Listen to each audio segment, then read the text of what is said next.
चला 550. अरे भाई ठेव ना 350 400 करते ते येणार नाही काय. मोठे मोठे काढ म्हणून ते बघा म्हणून तुला इथं कसं आपण टाकलेलं काय तो पहिले इथं 5 कोलबीचे डबल तो हा बारके 5 लिहिले. ही सुकी मच्छी नेहमीप्रमाणे जबरदस्त सुकी मच्छी आहे. काय भाव आहे सोड्याचा? 500 रुपये.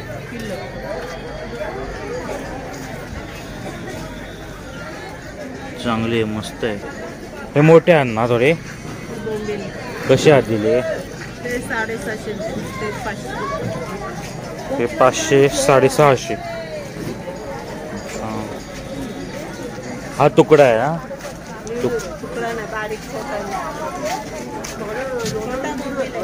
अच्छा साईजच छोटी त्याची.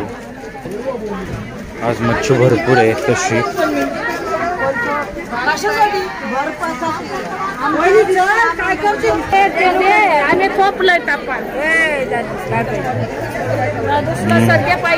नाही सुरमई कोलबी पण एक नंबर. आत्ताच आले बघतोय आधी जरा मार्केट काय आहे. चालेल बघतोय मार्केट. सुरमई पण भरपूर आहे. बांगडा आहे भरपूर. चला बघा 550. चला मोठे बघा 550. चला 550. 500 घे ना नाही 500 घे नाही. चला 550. चला बघा 550.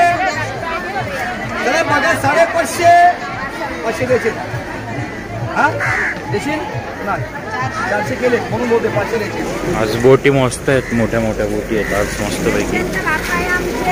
त्या मोठ्या होड्या आहेत सगळ्या. आज आहे बऱ्यापैकी चांगला मासा आहे बंदरावरती. थांब बघून आलोय बाबा. लाल पाहिजे होता. 7:18 हे जवळ 7:30 वाजत आलेत. काय बंदरावर सीन झालंय मस्त पैकी. असं एक लाटा इकडे इकडे होड्या लाटा इकडे मस्त पैकी सीन झालंय.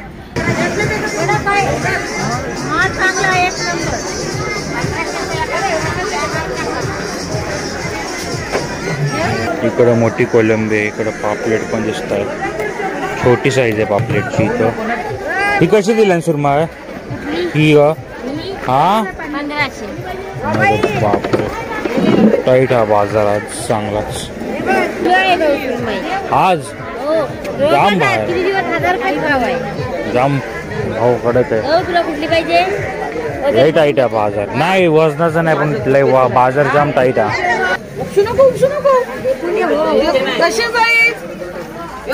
हाताने केसरी मी स्वतः रंगीला मधला असला ते 250. मोठी मस्त मस्त मोठी साईज आहे कोळंबीची. आता एवढी साईज आहे बघितली. ही कशी आहे कोळंबी? 350 संपली काय? 450. अर्धा किलो जातं. अर्धा 250 देऊ करून.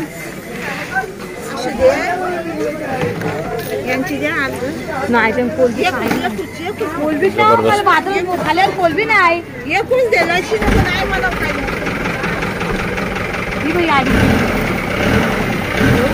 अर्धा 250 लावले. अर्धा 250 नाही ही 555 नाही 250 करून दिलेली आहे 450 हिशोबाने. मला मोठी साईज पाहिजे कोळंबीची आज फ्रायसाठी. 250 होते 555. कोळंबी भरपूर चांगली मोठी साईज आहे. आता एवढी मोठी चांगली साईज आहे. कोळंबी खूप छान आणि मोठी आहे.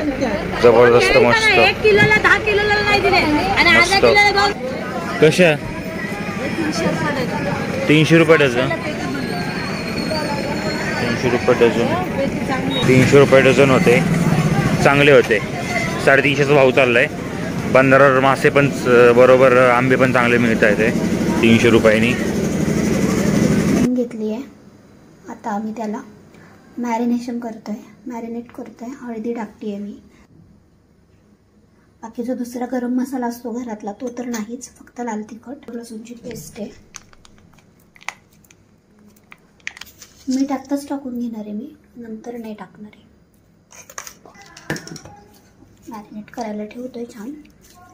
आपला मसाला तोपर्यंत फ्रायचा मसाला जो आहे कांदा आणि टमाटर तो फ्राय होईपर्यंत हे मस्त मॅरिनेट होऊन जाईल. तर आता आपण मस्त कोळंबी फ्राय कशी करायची, मी तेल घालते कढईमध्ये. त्याच्यामध्ये मी मस्त कांदा बारीक चिरून घेतला आणि टोमॅटो, तो बारीक चिरलेला कांदा आधी घालून घेणार आहे. आता कांदा जो आहे तो छान असा लाल होईपर्यंत भाजायचा. थोडंसं झाकून ठेवते म्हणजे पटकन होईल. ओके, ही एकदम सिंपल रेसिपी आहे, म्हणजे याच्यामध्ये काहीच वाटण्याचं काहीच नाही आहे. फक्त कांदा, बारीक चिरलेला कांदा, बारीक चिरलेला टोमॅटो आणि जी मगाशी मॅरिनेट केलेली कोळंबी आहे ती, एवढंच फक्त आपण घालणार आहोत या फ्राय कोळंबीमध्ये.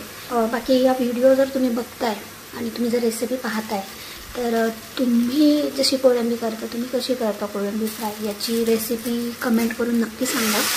कारण प्रत्येकाची जी रेसिपी असते ती वेगळी असते.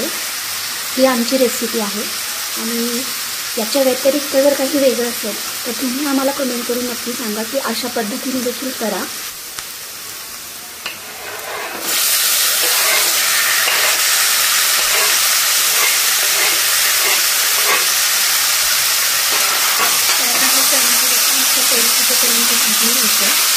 फ्राय करून घ्यायचं.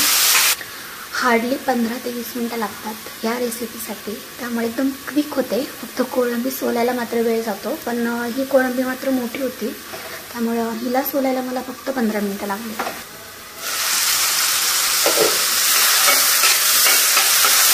आता ही माझी मॅरिनेट केलेली कोळंबी आहे ती याच्यामध्ये आता घालणार. बारीक केलं त्याला आपोआप पाणी सुटेल, कारण मीठ घातलेलं आहे आपण याच्यात, तर मिठाला पाणी सुटेल. आणि ह्या फ्राय कोळंबीसोबत खाण्यासाठी आम्ही मस्त असा अख्खा बासमती बिर्याणी राईस असतो तो केला आहे. तर त्याच्यामध्ये थोडंसं जो गरम मसाला असतो तो घालून शिजवला आहे, जिरा राईस टाईप. मग जिरा राईस पण त्या टाईपचा राईस केला आहे, दाखवेलच मी थोड्या वेळाने.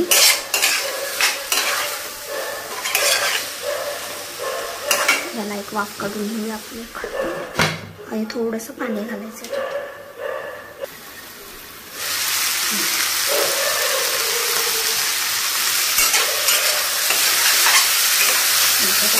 पाणी घालायचं कारण मोठी कोळंबी आहे शिजायला वेळ जाईल, त्यामुळे पाणी घालायचं. हे पाणी आटतं थोड्या वेळानंतर, आटवायचं पाणी. मी पाणी जास्त का घातलं याचं रिझन सांगते. हा जो बिर्याणी राईस आहे तो आम्ही या कोळंबीसोबत खाणार आहोत, त्यामुळे जरा पाणी जास्त घातले आम्ही. आणि आता ते पाणी आटवायचं आहे आणि आटवून ती कोळंबी मस्त होणार आहे आपली.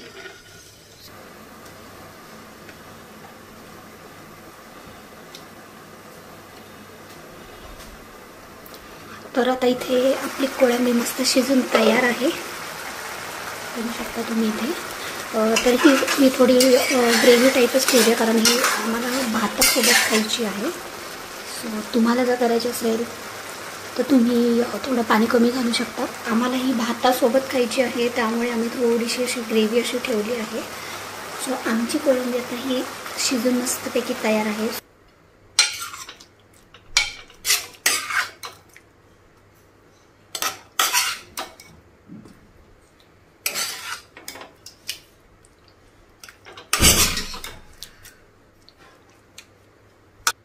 जेवायला या. मस्तपैकी आपली ताट रेडी आहे. कमेंट करून नक्की कळवा कसं झालं आहे व्हिडिओ आणि रेसिपी कशी वाटली हे पण नक्की कळवा. आणि अजून काही तुम्हाला याच्यामध्ये वाटत असेल की आमची रेसिपीमध्ये काही तुम्हाला बदल वाटत असेल तर नक्की कळवा. तुमची रेसिपीसुद्धा कमेंटमध्ये नक्की सांगा. ही आमची रेसिपी आहे, ही सुद्धा नक्की ट्राय करा आणि कशी वाटते ते कमेंट करून नक्की कळवा. बाय.